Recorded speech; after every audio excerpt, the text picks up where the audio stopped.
Salut, ça va? On a besoin de vous, on a besoin de toi pour justement que tout le monde puisse avoir accès à des lunettes de vue de qualité pas chère. Voilà, j'ai envie de tout donner et qui regrette pas de nous avoir fait confiance. On fait plusieurs millions sur internet comme plein de boîtes. Mais la question c'est comment passer de plusieurs millions à plusieurs dizaines de millions. À la fin, ce qui va vraiment compter pour lui, c'est les résultats. Bah nous, ça nous met une petite pression, c'est normal et c'est ça qui compte dans le business. Pendant ces 4 mois, on a eu l'occasion de travailler sur 3 sujets. La créa, le tracking et le media buying. Et je te propose que maintenant on te présente un petit peu ce qu'on a trouvé. On va voir en fait la puissance qu'on a ensemble sur plein d'endroits et plein de sites très différents. Bon bah voici ce que le digital peut faire pour ton trafic en boutique. Et derrière, t'en fais ce que tu veux. On a vu que les équipes de Kudak avaient pris le sujet bras le corps. C'est le plus j'en ai possible derrière quoi. Let's go. Salut, je m'appelle Théo. Ça fait 3 ans que j'ai monté Kudak, une agence de gros e-commerce. Avec mes 50 employés, on a eu l'occasion d'accompagner plus de 300 marques dans leur stratégie digitale à générer des ventes en ligne. Et aujourd'hui, je m'attaque à un challenge un peu différent. Dans cet épisode de Pimp My Brand, on va à la rencontre de Paul Morlet. C'est un entrepreneur extraordinaire, particulièrement exigeant, qui s'est attaqué à un domaine extrêmement complexe. Il a cofondé Lunettes pour tous il y a 9 ans et il compte aujourd'hui plus de 25 boutiques dans toute la France et en Belgique. Apparemment, il a vu l'épisode 1 de Pimp My Brand et il m'a dit qu'il avait un challenge à me proposer. Donc moi, forcément, les challenges, j'adore ça. Et donc, je me suis dit que je pouvais pas refuser et j'ai accepté de le rencontrer. Il m'a donné rendez-vous dans sa boutique à Châtelet et j'ai super hâte de découvrir ce qu'il me prépare.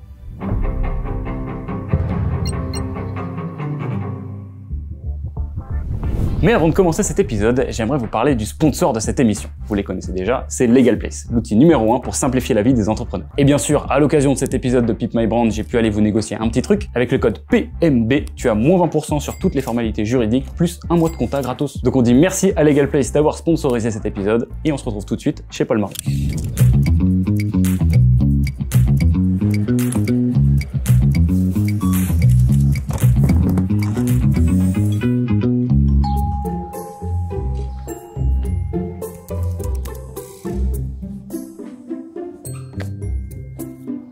Bonjour Théo, ça va? Salut Paul. Tu vas bien? Merci beaucoup de nous accueillir à Paris, dans ta boutique dans le quartier des Halles. Bah merci d'être là, bienvenue en tout cas, et je suis hyper content de pouvoir te présenter le concept Lunettes pour tous. Bah c'est impressionnant hein, comme endroit. Hein. Est-ce que tu peux nous expliquer un petit peu comment est-ce que ça marche? Le concept de base, on nous connaît pour le prix, Ouais. voilà, on n'est pas cher, ça c'est connu depuis longtemps.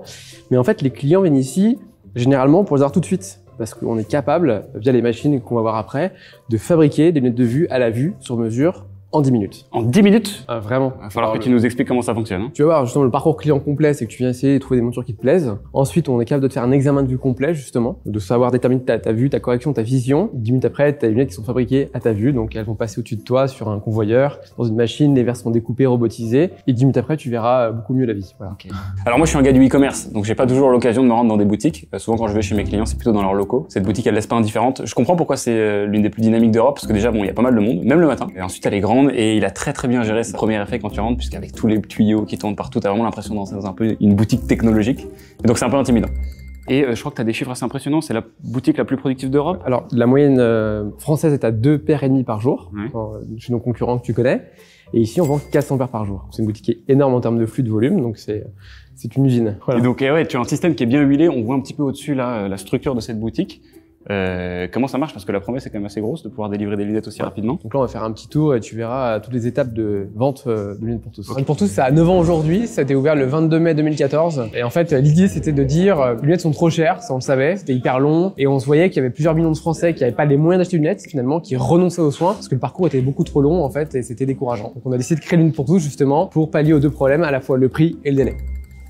Bon là tu vois Théo, c'est ici qu'on peut faire l'examen de vue, donc c'est comme chez l'ophtalmo. En 8 minutes, on va savoir si t'es myope, astigmate, hypermétrope ou les trois. Donc viens essayer, assieds-toi. Je m'assois ici. Allez, on y va. Je pose avec Monsieur Morlet. Donc là c'est ce qu'on appelle un réfractomètre en fait, donc ça te permet vraiment d'envoyer un signal dans ton œil et savoir finalement si t'es myope, astigmate, hypermétrope. Et ensuite on viendra affiner avec cette console là qui me permet de jouer un peu avec les verres, etc. et que tu me dises je me sens mieux avec ce verre là ou ce verre là. Et finalement en quelques minutes on va déterminer ta vision et ensuite on pourra fabriquer les lunettes à ta vue. Voilà. Okay.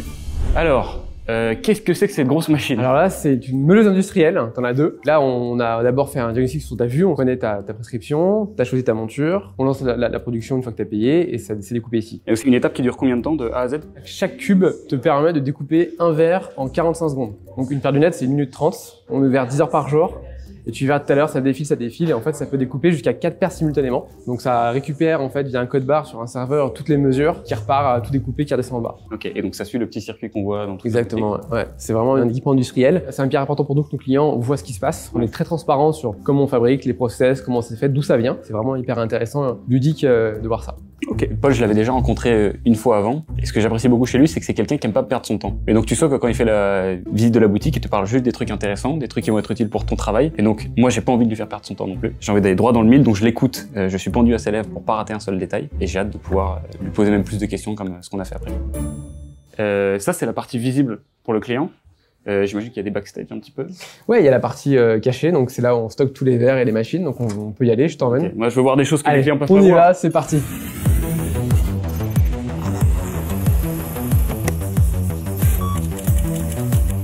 Voilà, on y est, Théo, tu vois, c'est dans le cœur du réacteur ici. Ok, donc là on est en sous-sol. Là on est en sous-sol et c'est là qu'on stocke 25 000 verres, toutes les corrections. Et donc tout part d'ici, tout revient ici, tout passe par ici en fait. T'as l'ascenseur qui monte et ce qu'on appelle le descenseur, ce qui descend. C'est vraiment la pièce réacteur de l'une pour tous. D'accord, donc la pièce finale du puzzle. Et c'est ce que le client ne voit pas, donc là c'est les corrections dites positives, donc c'est quand tu vois mal de près. Ouais. Et comment ça marche, tu vois, pour chaque correction, on va avoir en fait plusieurs verres. Le fameux verre anti-lumière bleue qu'on connaît tous, pour ceux qui utilisent des écrans. Donc là, tu vois le verre, finalement, il a déjà le traitement anti-reflet, anti-rayure, anti-tessure, anti-lumière bleue, et il est déjà corrigé.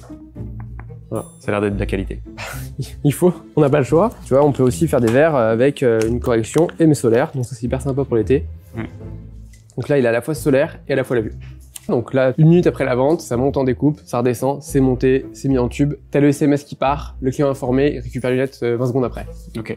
Hop. On nous considère souvent comme le Amazon de l'optique. Amazon, dans la partie noble d'Amazon, le côté logistique et efficacité. Aujourd'hui, il y a beaucoup de machines autour de vous, beaucoup d'informatique, beaucoup de stock, une logistique des entrepôts qui sont derrière, et c'est vrai que c'est une fourmilière qui fait tourner cette enseigne. Vous avez tous les jours des milliers de produits qui sont expédiés d'un entrepôt à Lyon vers tout le magasin, en France, en Belgique, pour que tous les matins on puisse avoir accès à des lunettes, des produits et des verres, sachant qu'ici on stocke, l'air de rien, 25 000 références de verres uniques qui sont dans chaque magasin pour pouvoir couvrir toutes les collections.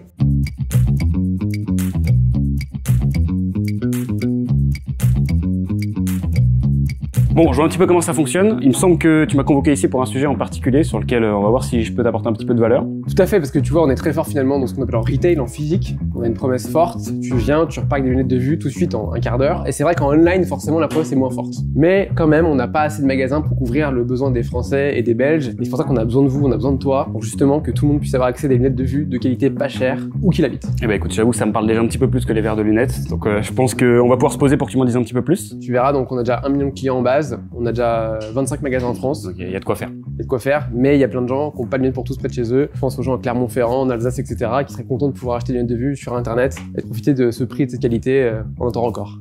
Ça va être ma mission. Allez, super, on y va? Mais avant de se lancer, je suis allé à la rencontre de différentes personnes pour leur poser des questions sur leur expérience avec Lunettes pour tous. Ça tombe bien, on était au bon endroit. Alors j'ai connu ça par un ami qui a fait ses lunettes justement ici. Je crois que c'est des copains qui m'en ont parlé. À travers les réseaux sociaux. Sur les réseaux, sur Instagram, j'avais vu une pub. J'ai vu que les prix étaient accessibles à tous. 2 raisons, la rapidité et le coût. Par rapport au coût, par rapport à la rapidité aussi. Pour l'argent. Ouais, parce que c'est moins cher. En fait, j'ai trouvé que c'est très bien parce que c'est très aéré, c'est très lumineux. Il y a un large choix au niveau des montures. Le personnel est au top. On me demande à chaque fois si ça va, si j'ai besoin d'aide. Et puis j'ai fait mon choix rapidement. En moins de 10 minutes, j'avais déjà trouvé les 2 paires. J'ai adoré la rapidité. J'ai vite trouvé le modèle. On se balade, tout est accessible. On arrive à voir, on a un visuel. J'ai pu regarder sur le site les montures et ça me plaisait. Donc. Mais en ligne, personnellement, ça m'intéresse pas parce que je vois absolument rien. Prendre des lunettes sans essayer, j'ai un peu de mal. J'ai besoin d'essayer les lunettes d'abord. J'ai quand même envie de les voir sur moi, porter ça donne quoi. Mais en ligne, pourquoi pas en fait. En vrai, pourquoi pas. Okay. Bon, je crois qu'on est pas mal. De toute façon, ça commençait un peu à se répéter. Les gens, ils veulent un truc rapide et pas cher. On va quand même se faire une petite dernière, parce qu'on sait jamais. Je vais essayer d'attraper quelqu'un. Excusez-moi. Ouais, bonjour. Bonjour. Attends, je vous connais. C'est Rassam. Ouais, mais Rassam de Legal Place, c'est ça? Exactement. Ok, mais ça fait quoi Legal Place? Legal Place, ça permet de créer des sociétés de manière hyper simplifiée en quelques jours et en quelques clics. Ils ont accompagné plus de 200 000 fondateurs sur les 4 aspects les plus clés de la vie d'un entrepreneur, que tu peux gérer à un seul et même endroit. D'abord, la création des statuts. Tu remplis un petit formulaire en ligne, ça prend 2 minutes et t'as une réponse sous 24 heures, c'est plus rapide qu'Amazon Prime. Ensuite, ils te font la domiciliation. Ça te permet d'avoir une jolie adresse qui claque dans Paris, le 60 rue François 1er, dans le 8e, et ça t'évite aussi d'avoir ton adresse perso affichée partout sur internet. Ils peuvent te rediriger ensuite ton courrier chez toi, ou bien te le scanner et te le mettre directement dans les mails. C'est hyper pratique. Ensuite, niveau compta, ils ont l'un des outils les moins chers du marché. T'as un logiciel et un expert comptable hyper réactif par téléphone et en ligne. Quand tu te demandes si ta tournée de shot, elle peut passer sur la boîte. Spoiler, ça dépend du nombre de shots. Et enfin, ils gèrent toutes les formalités juridiques reloues, genre les PV d'AG, les échéances obligatoires, etc. Ça te permet d'éviter des amendes de 1500 €, c'est pas trop mal. Tout ça avec une note de 4,7 sur 5 sur Trustpilot, donc tu peux y aller les yeux fermés. Et donc toi, t'es le fondateur, c'est ça? Exactement. Écoute, on a fondé la boîte avec une idée en tête de devenir le standard de la création de société en France, de la rendre beaucoup plus simple que ce qu'elle était auparavant, et que ce soit vraiment du clic-bouton, tu glisses tes documents, ils sont vérifiés, tu remplis quelques formulaires et la création est faite et tu peux commencer ton business, quoi. Okay. Et ça marche bien comme boîte, ça? Écoute, très bien. Aujourd'hui, plus de 6% de toutes les créations en France se font sur LegalPlace. Et aujourd'hui, on est en train de travailler pour simplifier la partie comptabilité. Les juridiques et le compta, c'est les deux trucs qui permettent de gérer une société. On veut que ça soit géré entièrement sur LegalPlace. Comme ça, tu n'oublies rien et tout est hyper simple. Ouais, comme par hasard, c'est marrant parce que j'ai fait la domiciliation de ma holding aujourd'hui même. Ah ouais? Figure-toi, c'est pas une blague du tout. Et je crois même qu'on a un petit code promo qui s'appelle PMB qui permet d'avoir 20% sur les formalités juridiques. Ah ouais, c'est pas mal. Et le premier mois de compta gratuit. Waouh, bon plan ça. Ouais, pas mal, hein. Bon, plus sérieusement, merci beaucoup Racem d'avoir sponsorisé cet épisode. Avec LegalPlace, tu nous permets de rendre tout ça possible. Moi, faut pas trop que je freine parce qu'il faut que j'aille rejoindre Paul et on a beaucoup de pain sur la planche. Bon courage.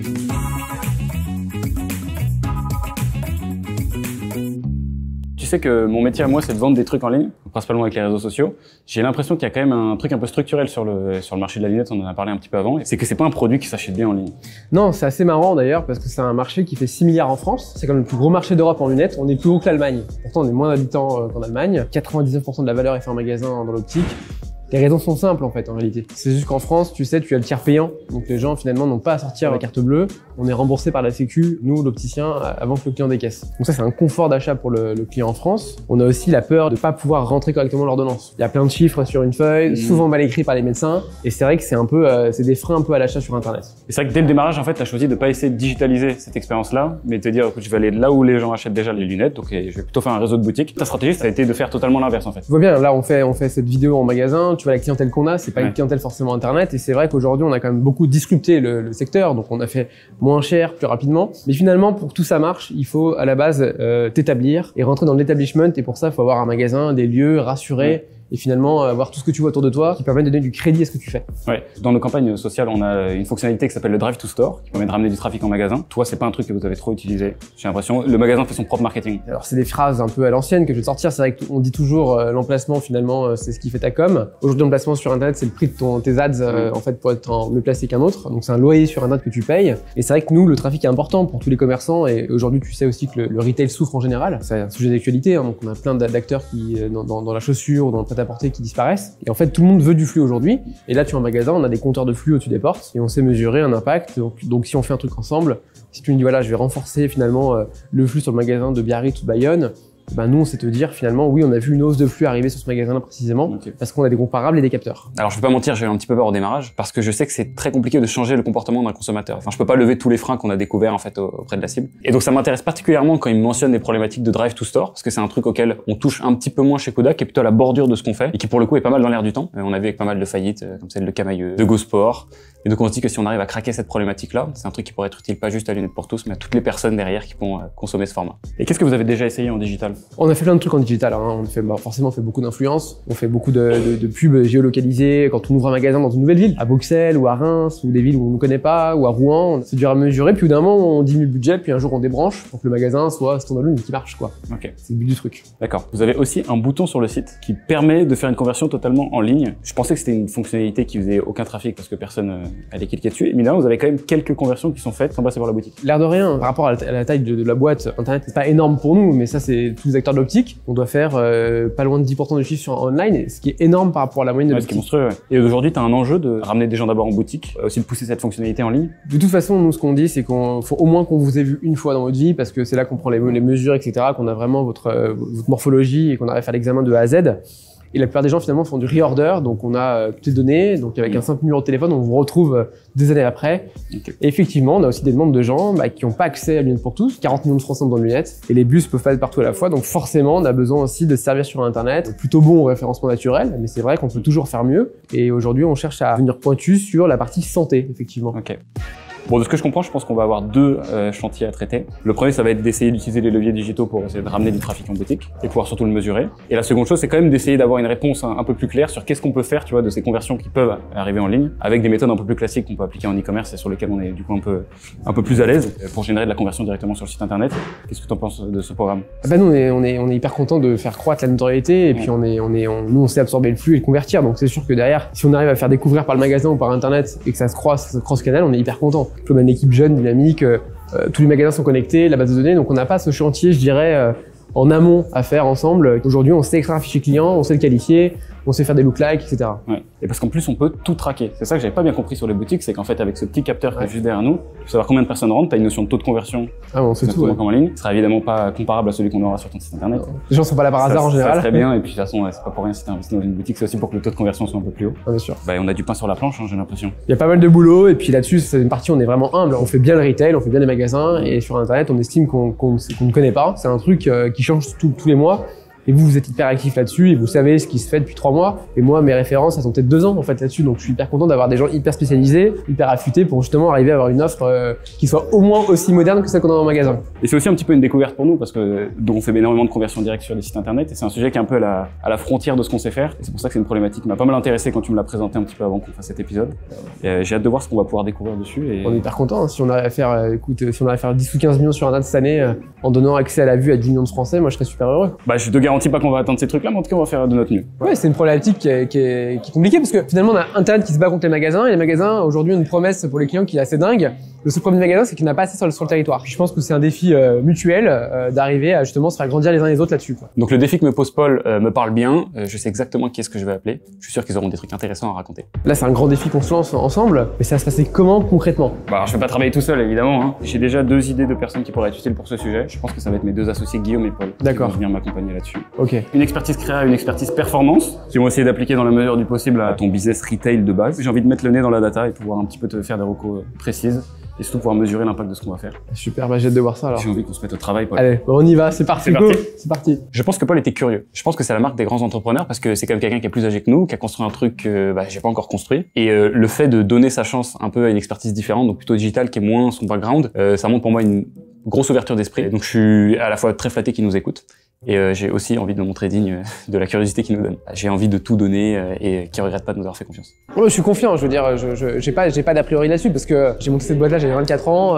Je sais qu'une boîte jeune, justement, elle a des compétences qui sont nouvelles et forcément plus fortes, plus à la page. Et je suis hyper content de participer à une aventure aussi entrepreneuriale en face et de me dire, bon bah voilà, on va chacun se mettre ensemble et finalement, moi je vais être impressionné aussi par des gens plus jeunes que moi parce qu'ils sont affûtés, parce qu'ils connaissent le sujet, parce qu'ils se renouvellent. Sinon, on croit savoir, on a peut-être 1 an de retard quand eux ont la méthode actuelle du moment en fait.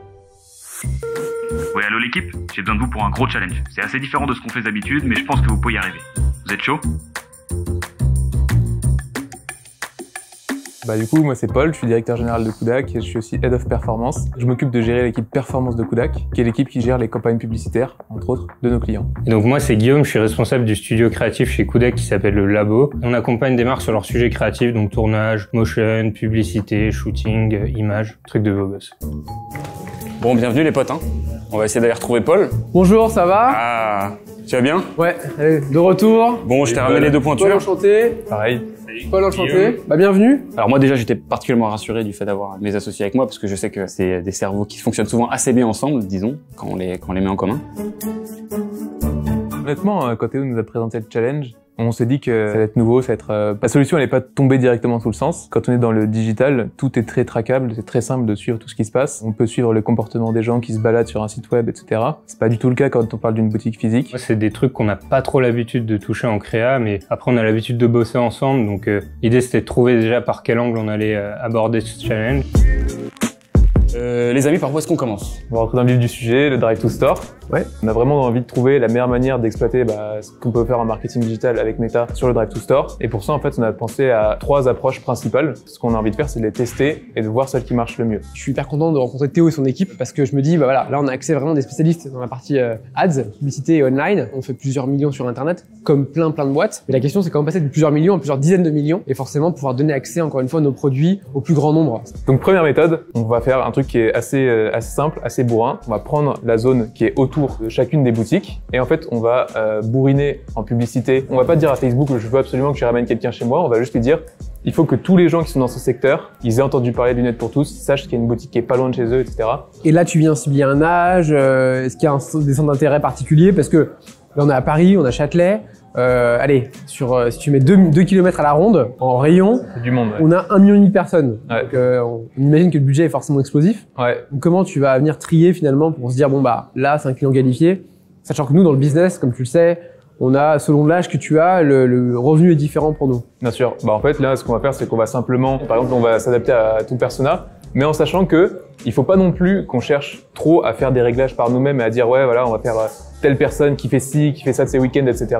Parce qu'en fait, ce qui compte, c'est les signaux que Meta va capter. Si Meta capte qu'en fait, bah, c'est systématiquement, je sais pas, disons au hasard, les hommes de 45 ans qui regardent longtemps les vidéos, eh ben, il va être intelligent, il va se dire, ok, si j'ai envie que les gens regardent longtemps mes vidéos et qu'ils rentrent dans la vidéo, c'est à ces gens-là qu'il faut que je le montre. Ok. Donc il va vraiment se focus là-dessus. Donc faut donner un cadre, des bornes, mais il faut pas non plus être trop restrictif parce que ça devient contre-productif au bout d'un moment. Ok. Donc ça, ce sera pour la première approche. Et ça, au niveau des contenus, peut-être Guillaume, tu peux nous dire un peu ce qu'on peut mettre dans ce genre de campagne. Optimiser à la vue, le fait que les gens voient, on n'est pas vraiment dans de la conversion.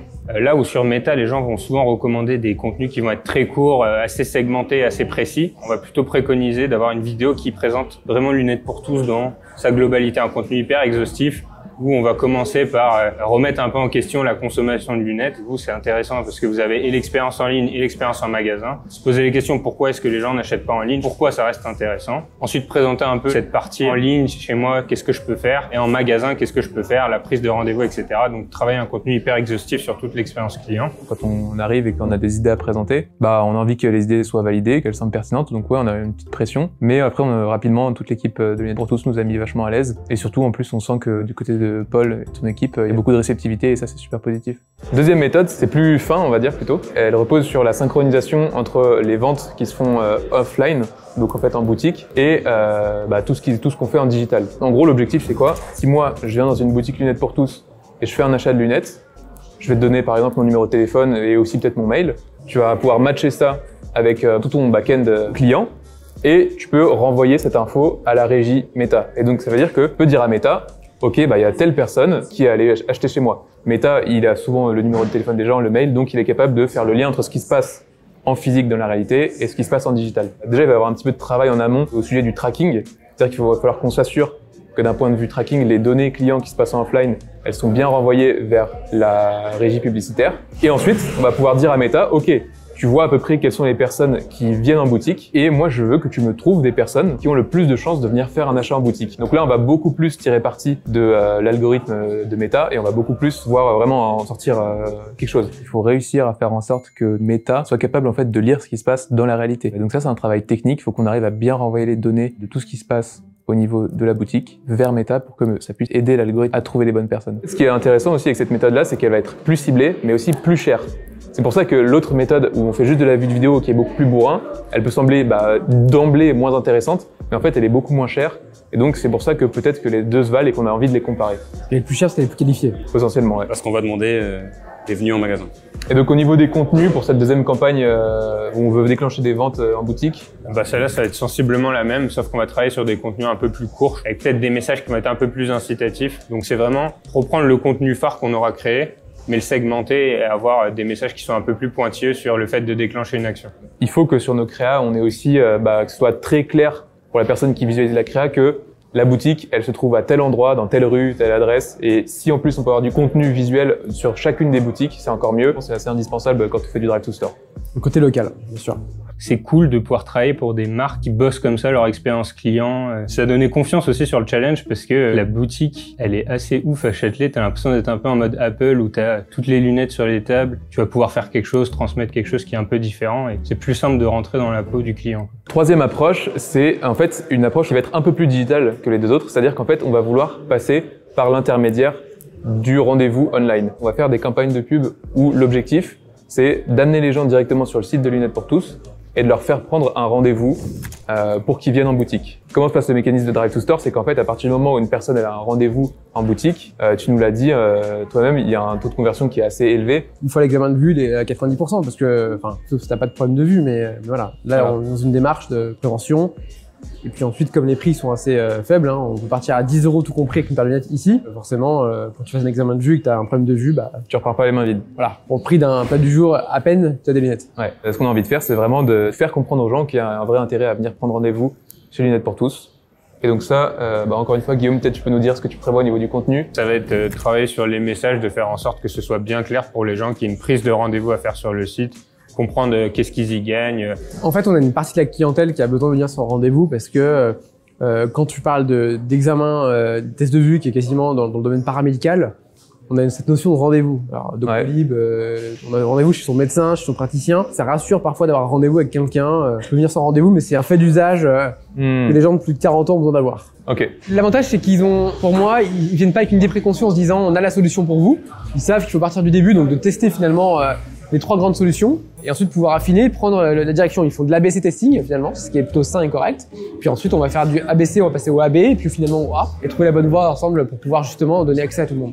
Une fois qu'on a un peu débroussaillé le sujet et qu'on a vraiment essayé d'explorer les différentes possibilités, là, on a commencé à se dire ok, il y a pas mal de trucs à faire et on a eu des petites idées qui sont arrivées et on a beaucoup plus pris confiance puis on était très motivés par le challenge. Et après, d'un point de vue créa, voilà, c'était bien s'imprégner de l'environnement, des clients. Comme c'est un parcours client qui est différent, bien s'assurer qu'on recopie pas des logiques e-commerce qu'on a l'habitude de traiter avec nos clients. Et une fois qu'on avait les idées, c'est la même chose que Paul. Enfin, on prend confiance et puis on se dit, bah voilà, c'est très cool de pouvoir traiter ce sujet. Ouais. Là, on a 3 méthodes différentes qui en fait remplissent le même objectif, c'est-à-dire montrer une publicité à des gens et les faire venir dans la boutique. Et ce qui va être intéressant, c'est de se dire, ok, laquelle marche le mieux. Pour ce test-là, on va partir sur un protocole de test qui est assez simple, c'est-à-dire une méthode contre une autre contre une autre. On va pas essayer de faire des mélanges pour le moment. Et la question, c'est comment on va faire pour vraiment mesurer l'impact des 3 méthodes, parce que si on fait 2 méthodes sur le même magasin, on sait pas laquelle apporte le plus de résultats. Donc, ce qu'on va faire, disons des groupements de 5 boutiques qui vont être à différents endroits sur la France. On va essayer de faire des groupes qui sont homogènes, pas qu'il y ait de disparité entre les groupes. 2 très forts, 2 moins bons et un Exactement. moyen à chaque fois. Ouais. On va diffuser les publicités selon chacune des méthodes avec le même budget sur chacun de ces groupes.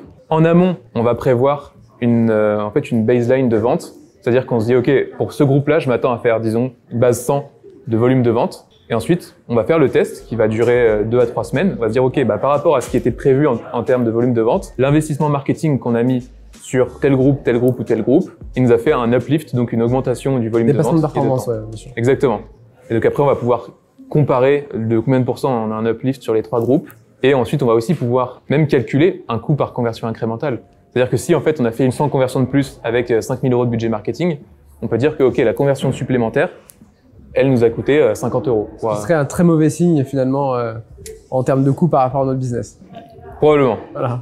Mais en tout cas, on pourra au moins comparer d'un point de vue des valeurs relatives, d'arriver à des conclusions.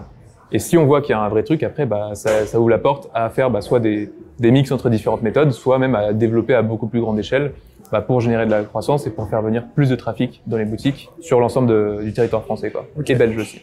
C'est ça.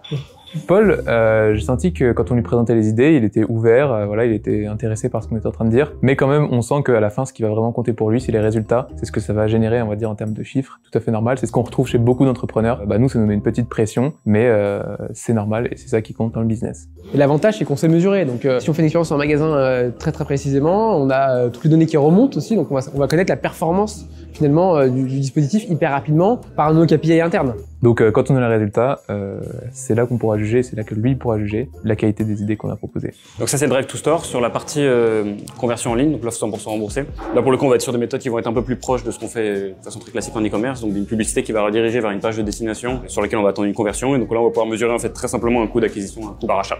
Simplement. Par de nos clients, ouais. Et là, pour le coup, on va avoir des créas qui vont être sensiblement similaires à ce qu'on fait en e-commerce pour de la conversion directe. Ce qu'il faudra qu'on fasse bien, c'est présenter exactement quelle est l'issue, tu vas cliquer, mais aussi qu'est-ce qu'il va falloir que tu fasses derrière. Donc, cliquer sur ce bouton, comment ça va se passer, parce que les gens sont pas forcément très familiers avec. Là, pour le coup, on est plus sur quelque chose qui est proche de ce qu'on fait habituellement. C'est de générer une action sur un site internet. Donc ça, honnêtement, c'est, je veux pas dire moins challengeant parce que on bosse pas non plus pour des marques de lunettes tous les jours. Mais donc c'est un challenge qui est quand même plus abordable et qui fait moins peur a priori. Ouais, ça sort moins de notre zone de confort, ça c'est sûr.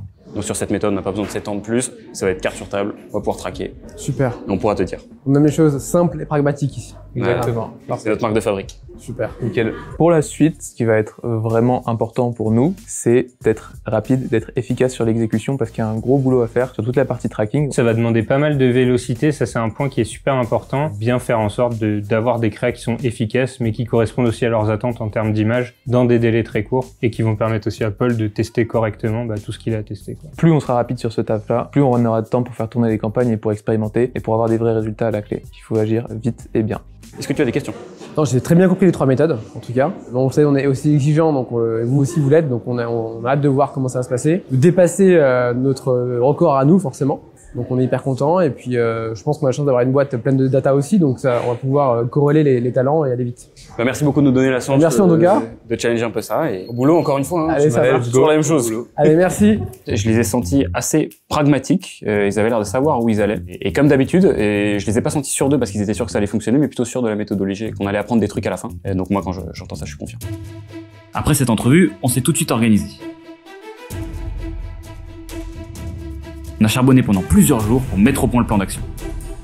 C'était intense, hein. Surtout sur le sujet tracking sur lequel il a fallu synchroniser avec les équipes Lunettes pour tous.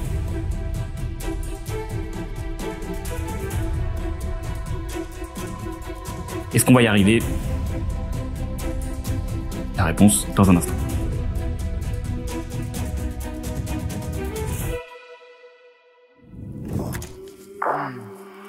I came from the mud. There's dirt on my hands. Strong like a tree. There's roots where I stand. Il y a eu quelques petits changements par rapport au programme de base, je vous explique. Aujourd'hui, on est le 10 septembre, je suis avec Guillaume et Florent et on vient voir Paul pour lui présenter nos résultats. Alors vous aurez remarqué que notre Paul à nous, il a disparu. C'est pas parce qu'il voulait pas venir, mais il s'est fait annuler son avion de retour des États-Unis la veille. Ou alors c'était peut-être une excuse pour rester à Vegas. Donc on a dû aller chercher une autre pointure de la boîte. Welcome Florent. Salut, c'est Florent. Moi, je suis Head of Data et Tracking chez Kudak. Ma mission, c'est de faire en sorte de mieux exploiter les données pour aller chercher de la performance pour nos clients. Alors ce qui s'est passé de spécifique déjà pour ce tournage, c'est qu'il y a eu plus de temps entre les deux parties de l'émission que ce qui avait été prévu. Au démarrage, ça devait être entre 6 et 8 semaines. Et donc il s'est passé quasiment 4 mois. Et on a dû décaler un tournage. Et la bonne nouvelle, c'est que ça nous a laissé évidemment plus de temps pour mettre en place les trucs qu'on voulait faire. Et la mauvaise, c'était que c'était 2 mois qu'on nous donnait, mais c'était 2 mois sur l'été. Donc les gens ils sont moins disponibles, ils sont en vacances et donc c'est plus compliqué pour faire avancer des sujets. Oh. Comment ça va? Salut, ça va? Vous allez bien? Bonne vacances. Paul. Allez, on y va. Content de te retrouver. Ouais, grave, moi aussi. Pour être très honnête, quand on a commencé avec Kudak, j'avais envie de leur proposer un défi, c'était de s'appliquer à une méthode sur du retail. Parce que Kudak, on les connaît hyper bien sur LinkedIn, on les vote partout, c'est hyper actif, c'est très visible, ils sont très forts en online. Et l'idée justement, c'est de dire, ok, nous on a un problème, c'est du retail. Notre marché il sera jamais e-commerce, c'est comme ça, parce que la promesse est hyper forte ici, vous l'avez vu. Donc finalement, j'ai dit bon, avec Théo, on va le challenger, on va lui dire, tu peux faire quoi avec le retail? Donc ce qu'on a choisi de faire, c'est de se concentrer sur l'approche qui avait le plus de chances d'apporter des résultats, qu'on allait utiliser Pimp My Brand pour faire une proof of concept, donc un POC, pour montrer que la pub digitale pouvait ramener du trafic dans son magasin. Un été productif. Super. La dernière fois qu'on était assis dans Seychelles, c'était il y a 3 mois et demi, quelque chose comme ça, donc ça commence à dater. C'est bien parce que ça nous a laissé un petit peu de temps pour travailler. On a eu l'occasion d'avancer sur pas mal des points qu'on avait mentionnés dans le premier épisode. Et je te propose que maintenant on te présente un petit peu ce qu'on a trouvé. Avec plaisir. En plus, on a travaillé sur pas mal de villes différentes. Ouais. Moi, je voulais souligner quand même qu'on avait fait des tests à Paris, en région, en Belgique. Donc on va voir en fait la puissance qu'on a ensemble sur plein d'endroits et plein de types très différentes. Ouais, c'est super parce que l'objectif général, c'était quand même de démontrer qu'il y avait une capacité de la pub à ramener du trafic en magasin qui pourrait derrière faire des conversions. Donc on a 3 parties à te présenter. Ouais. La première, c'est la partie créa, parce qu'il nous fallait des assets à montrer aux gens pour leur donner envie de venir. Bien sûr. Ensuite, la partie tracking, qui était plutôt du paramétrage dont on avait besoin pour mesurer les résultats. Et ensuite, on va parler en détail un peu plus de ce qui s'est passé. Bah, c'est super. En tout cas, nous, on est content d'avoir pu le faire ensemble. Et content de voir que vous faites maintenant ce qu'on appelle du retail, parce que c'est un secteur qui est hyper important en France, qui souffre, vous le savez aussi. Et aujourd'hui, le retail, vous le savez tous, c'est très compliqué pour tout le monde. Les chiffres baissent. Notamment le prêt-à-porter. Nous, on est assez préservés parce qu'on fait de la santé et pas cher, donc on est dans l'air du temps avec la consommation, le pouvoir d'achat, etc. Mais c'est vrai que si Théo arrivait avec Kudak à relever le défi sur retail, sur la hausse des flux, finalement, ça ouvre un marché énorme. Donc c'est vrai que d'être à la hauteur du défi de refaire marcher le retail pour tout le monde, c'est hyper important. Du coup, nous, on est contents, puis on vous a ouvert les portes et puis on a bossé sur pas mal d'endroits. Bah, merci beaucoup de nous avoir laissé travailler. On va voir que la méthode et les résultats qu'on a trouvés, c'est quelque chose qui est assez généralisable en fait pour toutes les personnes qui font du retail. Ouais. Et bah écoute, je te propose qu'on attaque directement avec la partie créa. Guillaume? Ouais. Bah, sur la partie créa, du coup, ce sur quoi on a bossé, c'était sur une vidéo pour cette partie Drive to Store. On a fait un choix un peu contre-intuitif, mais c'était d'avoir une vidéo qui était plutôt longue là où on préconise plutôt en général d'avoir des contenus qui sont courts. Et l'objectif de ce contenu long, pourquoi on l'a choisi comme ça, c'était d'avoir un contenu qui retrace vraiment toute l'expérience de la découverte de lunettes pour tous jusqu'à l'achat en magasin. Et donc ça, là-dessus, on est vraiment retracé étape par étape. Donc je découvre la marque en ligne, je feuillete le catalogue produit en ligne, je prends mon rendez-vous, que ce soit pour l'examen de vue, soit pour venir directement en boutique et puis être accompagné. Et puis après, la partie en boutique où on réalise son examen de vue, on va tester ses montures et ensuite on repart directement avec ses lunettes. Donc pour la vidéo qu'on a produite, c'était important pour moi qu'on revive bien toute l'expérience en fait client, de sa découverte de lunettes pour tous en ligne jusqu'à son arrivée dans le magasin. Je voulais vraiment avoir des plans simples, ancrés dans le quotidien d'une personne lambda qui a besoin de renouveler ses lunettes prochainement, qui retrace vraiment toute l'expérience client, tout en comprenant que ce qu'on va vivre chez Lunettes pour tous, c'est un peu différent de ce qu'on vit chez un opticien classique. Donc moi, c'est pratique en plus, vu que j'ai des lunettes, je savais où mettre l'accent. C'était super important pour nous de bien comprendre les clients.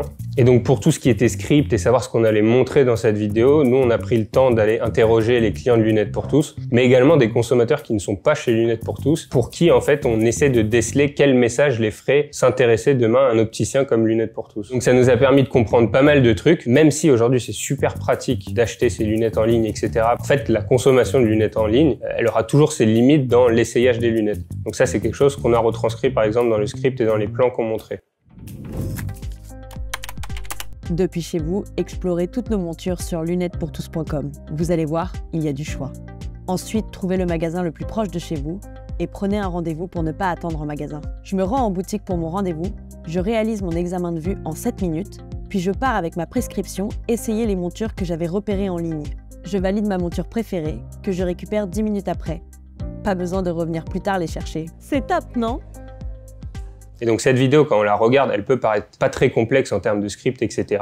Mais elle est vraiment ancrée dans le besoin du quotidien du client de Lunettes pour tous et plus globalement du consommateur de lunettes. Et l'objectif, c'était de se dire, les gens découvrent la marque, comprennent qu'ils vont pouvoir feuilleter le catalogue en ligne parce que ça fait partie de l'expérience et que tous les opticiens ne le proposent pas, qu'on puisse couper cette case ophtalmo en venant directement ici, que certaines personnes n'aiment pas essayer les lunettes en ligne avec les filtres, etc., qu'on puisse garder ce côté, je les essaye en magasin, et surtout qu'on enlève aussi ce pain de devoir revenir 2-3 jours plus tard, mais là on repart directement avec ses lunettes après son rendez-vous et son choix de lunettes. Il y a pas mal de personnes qui nous ont dit que l'expérience physique, parfois elle se limitait aussi à un point, c'est que tu viens chez ton opticien et tu sais pas quel type de lunettes tu vas trouver. Alors que les lunettes, c'est quand même un truc que tu vas potentiellement porter tous les jours. Tu as envie qu'elles répondent un peu à un style qui te plaît, etc. Par exemple, en début de vidéo, on a bien mis en avant le fait que la comédienne regardait justement le catalogue de produits en ligne sur le site pour qu'une fois qu'elle arrive en magasin, elle soit pas déçue et qu'elle se dise pas « Ok, je vais prendre celle-là, mais par dépit parce que je trouve pas une autre paire qui me convient. » Finalement, c'est d'amener de manière online une connaissance d'un nouveau concept à des clients qui leur proposerait de toute façon une meilleure expérience offline qu'online. Ouais. L'optique est un secteur qui, entre guillemets, a du mal à émerger online parce que tu as des acteurs offline, retail, qui sont très forts en fait en termes de promesses, donc forcément, ça rend le truc un peu étanche. Quoi. Mais à la fois, tu as besoin quand même de montrer que vous répondez aux basiques, de savoir qu'ils vont trouver des lunettes qui leur conviennent, outre l'expérience en magasin, etc. Donc c'était important pour nous, c'est ça, de remettre tout ça et de bien mettre en avant et vos avantages et aussi le fait que vous couvriez la base des besoins du client. Ok, ça c'était la première étape. La seconde, ça a été de mettre en place tout le travail technique qui allait nous permettre de pouvoir mesurer les résultats de nos actions. Pour ça, on a fait intervenir Florent sur le compte, qui est notre responsable tracking chez Kodak. Quand Paul il m'a parlé de ce projet avec Lunettes pour tous, j'ai tout de suite compris que ça allait être très intéressant parce que le retail on fait rarement et ça implique un setup technique qui va pouvoir nous servir sur d'autres clients. J'avoue, moi au début j'étais un peu sceptique. Il y a une raison à ça, c'est que le tracking c'est des projets qui peuvent prendre pas mal de temps, surtout quand en face on a une boîte comme Lunettes pour tous. Ce qui veut dire dans mon cas que je vais pas juste avoir un interlocuteur au marketing, je vais avoir un interlocuteur technique et je vais avoir un interlocuteur potentiellement aussi au juridique parce qu'il y a des enjeux sur l'utilisation de la donnée, comment on la récupère, qu'est-ce qu'on en fait et où est-ce qu'on l'envoie derrière. Ce qui était compliqué là cette fois, c'est que évidemment vous, on est sur de la donnée de santé, donc c'est super important de savoir qu'on peut rien envoyer en fait. On peut pas transmettre les données à des tiers. On doit se contenter uniquement de suivre juste les occurrences en fait. Donc c'est ce qu'on a fait. On a travaillé main dans la main avec ton équipe. On a déterminé 4 périmètres. Il y avait évidemment les conversions en retail, les conversions sur la partie online, même si c'est pas prioritaire, avec le formulaire 100% remboursé et aussi les prises de rendez-vous en boutique. Donc les étapes c'est quoi? On a commencé par faire des réunions avec les interlocuteurs techniques et on a compris qu'il allait falloir faire évoluer le data layer. Alors le data layer c'est quoi? C'est un objet JavaScript qui s'enclenche sur toutes les pages et qui permet de décider quel événement on va envoyer où avec quels paramètres. Par exemple, on est sur la page d'ajout au panier, il va falloir écrire un bout de code dans le data layer pour dire c'est un ajout au panier, quels paramètres on envoie, donc la valeur de l'ajout, quel produit, quelle quantité, etc. Pour ça, on a utilisé la solution GTM Server-Side, alors même que vous aviez la compétence en interne pour le faire manuellement. Pourquoi? C'est très simple, c'est parce que avec GTM Server-Side, ça correspondait à la fois à ce besoin de contraindre et de restreindre les données qu'on envoyait, et en même temps de nous permettre de correspondre aux exigences du tracking actuel, à savoir de pouvoir contourner les ad blockers et les ITP qui sont des problèmes qui vous empêchent de bien récupérer les données aujourd'hui. Parce que même si Lunettes pour tous, ils avaient les équipes techniques pour tout implémenter manuellement, il y avait cette fameuse contrainte juridique, c'est-à-dire que nous, on devait être capable de conditionner le déclenchement du tracking en fonction de 2 critères. Le premier, c'était de ne pas envoyer les données utilisateurs, que l'identité des gens qui font une action ne soit pas envoyée aux régies, Facebook, Google, etc. Et le deuxième, c'est évidemment la RGPD, c'est-à-dire qu'il faut demander le consentement des gens et s'ils le donnent pas, on peut pas enregistrer le tracking. Donc la solution de GTM Server-Side, elle a permis de contourner ce problème et de faire en sorte de trouver une solution avec les équipes de Lunettes pour tous. Et récupérer la donnée, on sait que c'est super important parce que dans les algorithmes, il y a beaucoup d'intelligence artificielle, c'est du machine learning et le machine learning, ça a besoin de gros volumes de données pour fonctionner. Donc c'était absolument incontournable et même, j'ai envie de dire, le marketing digital aujourd'hui, si ça fonctionne si bien, c'est parce que justement on peut traquer. Donc si on traque pas, il n'y a aucune différence avec des médias plus traditionnels. Ok, ça marche. La question que tu te poses maintenant, forcément, c'est est-ce qu'on y est arrivé? La réponse dans un instant. Donc pour rappel, on a constitué un groupe de boutiques pour lesquelles on a diffusé des pubs dans leur zone de chalandise. Et donc l'objectif, c'était de mesurer l'écart entre la fréquentation sans publicité et la fréquentation avec publicité par rapport à cette baseline. On voulait être sûr aussi qu'un écart par rapport à la prévision de flux soit pas biaisé par un élément extérieur. Et donc c'est pour ça qu'on a constitué un groupe témoin. Donc tu peux voir les 2 groupes qu'on a constitués. Donc dans le premier, le groupe test, il y a Bruxelles, Bègles, XL et Bayonne. C'est 4 boutiques. Et dans le groupe témoin, il y en a un peu plus. Il y a Liège, Italie 2, Lyon, Nantes, Reims, Rennes et Rouen. Super. Et on est ravis, Paul, parce que les résultats sont très positifs. Donc en moyenne, on constate sur les groupes qui ont été exposés 9% d'augmentation par rapport à la baseline. Quand on compare ça à notre groupe témoin, c'est versus moins 1%. Sur ce sujet-là, moi je suis assez content parce que on a un chiffre qui est non ambigu, il y a le 9%, c'est au-dessus de la baseline. Heureusement qu'on avait fait le groupe témoin parce que ça nous permet d'être sûr de notre chiffre. Pour info, 9% pour nous c'est significatif. Parce que ceux qui connaissent les comparables, un magasin d'optique en France, moyen, pour vous donner un ordre d'idée, c'est moins de 3 heures par jour et c'est à peu près 15 à 20 visiteurs par magasin par jour. Donc ça fait un taux de conversion de 15 à 20%. Chez Lunettes pour tous, nous on a des flux qui sont massifs, c'est le plus gros du marché. Il y a des magasins qui vont faire au minimum 200 passages jusqu'à 1000 passages par jour. Et donc là 9% finalement, c'est pas juste 2 clients de plus, ça peut se traduire à peut-être parfois 50 passages par jour en plus. Donc c'est significatif. Donc quand on parle de 9%, c'est 9% qui sont quand même massifs. Donc c'est pas facile non plus d'aller les chercher et les faire venir. Donc c'est un vrai exploit qu'on a fait ensemble. Je suis assez content du résultat, c'est gratifiant. Mais aussi, c'était assez challengeant parce que côté production, c'est vrai qu'on a du coup pas non plus l'habitude de bosser dans des boutiques où t'as plein de clients en même temps. Enfin, c'est vraiment quelque chose qui a été tourné dans des conditions qui n'étaient pas des conditions de tournage où on bloque un lieu, on bloque des acteurs, comédiens, etc. Et c'est quelque chose qu'on sent dans la vidéo. C'est voilà, on a des gens qui passent à droite à gauche. Une fois de plus, c'est très ancré dans le quotidien. Même si dans le projet, on a fait que la partie envoyer du trafic en boutique, sur la partie tracking, on a réussi à tout implémenter. Ce qui veut dire que Lunettes pour tous a un asset grâce à Pimp My Brand qu'ils vont pouvoir garder et utiliser plus tard. Et là-dessus, je suis assez satisfait de ce qu'on a fait. Maintenant, ce qui était intéressant de savoir, c'était quand même de savoir combien ça nous avait coûté de ramener tous ces gens-là. Donc, ce qu'on a calculé, c'est un coût par visite incrémental. Donc, on prend notre budget publicitaire, on prend tout ce qui est au-dessus de la baseline, et on regarde combien ça nous a coûté. Et donc, on se retrouve entre 1 et 3,5 €, comme tu vois affiché sur ma tablette, pour une moyenne d'1,86 € par visite incrémentale. Et donc, quand on rapporte ça au taux de conversion estimé par boutique, ça donne 19 € par nouveau client. Donc en bref, le test est extrêmement positif. On a démontré qu'on était capable de ramener du trafic. Évidemment, après cette phase-là, on aurait dû passer sur une phase d'optimisation qui nous aurait permis peut-être de réduire ce coût-là, mais au moins on a notre preuve de concept. Ce qui est encore plus intéressant, c'est qu'on a réussi à mettre un prix par nouvelle visite. Donc c'est l'équivalent d'avoir remis un report à Paul en lui disant bon bah voici ce que le digital peut faire pour ton trafic en boutique, et derrière t'en fais ce que tu veux. Ce qui est important, c'est qu'on a pris quand même des magasins chaque fois comparables et matures. Ça c'est un peu mon côté retail qui parle, pour éviter de biaiser le truc. On a vraiment pris des magasins comparables. On a pris 2 magasins en Belgique aussi, on a pris des magasins de centres commerciaux, des magasins de centre-ville. C'est important parce que des magasins en galerie marchande dans centre co ont beaucoup plus de flux naturellement. Et ce qui est pas mal avec cette méthode-là, c'est qu'en fait, elle est extrêmement simple à mettre en place. Il suffit d'une créa, un petit peu de technique que vous pourrez apprendre à faire, et derrière de diffuser en vue de vidéo, qui est vraiment un objectif simple. On n'est pas passé sur des choses assez avancées. Voilà. Le tracking au sein des magasins. Donc, c'est quelque chose qui est très généralisable au retail.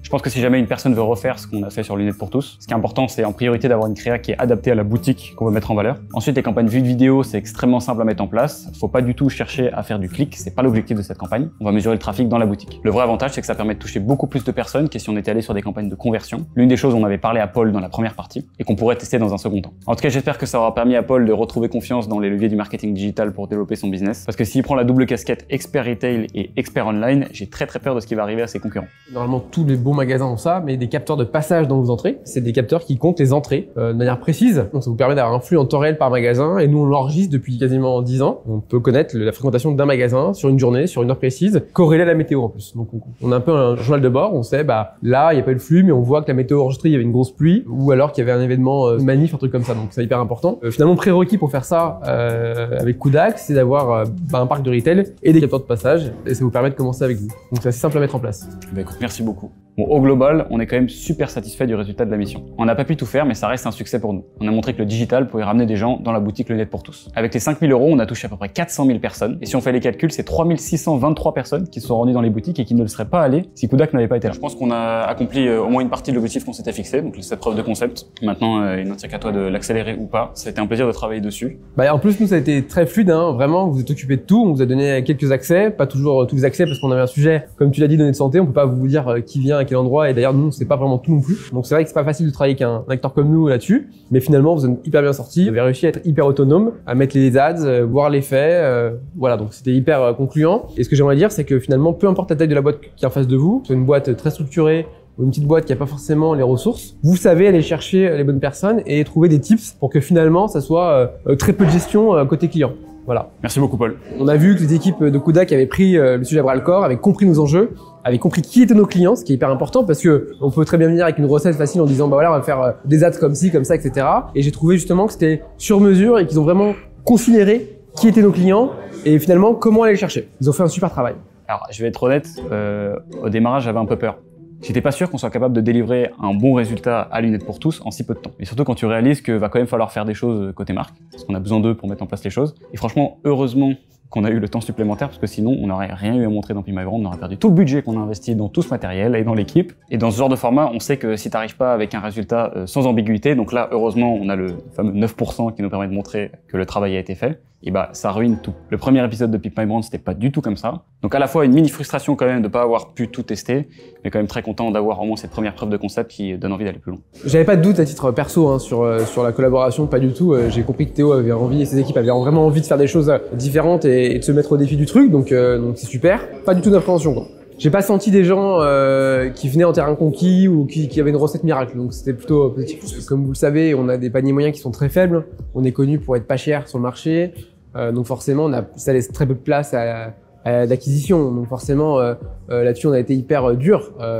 mais on a fait le boulot de manière économique et je trouve ça hyper sain de commencer entre guillemets petit pour voir on se met 200 ou 300 et finalement on fait tant, si on met 5 fois plus on va y arriver quoi. Pas commencer comme des fous, donc je trouve l'approche hyper intéressante. Je pense qu'on a bossé en bonne intelligence, on a bossé de manière sobre, c'est important, et puis ça a marché.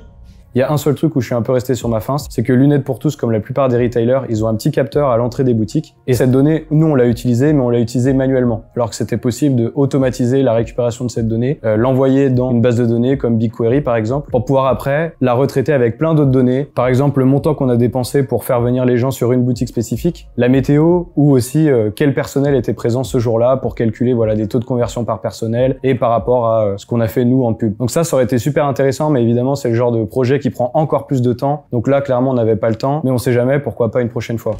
Nous, on va continuer forcément à travailler Kudak pour pouvoir aller dire on a un magasin qui marche pas bien à tel endroit, etc. Comme on fait. On va pouvoir explorer d'autres horizons. Peut-être dire est-ce que si on ouvre demain, je sais pas moi, en Pologne, est-ce que vous allez nous suivre en Allemagne, en Italie, en Espagne, etc. C'est le champ des possibles derrière.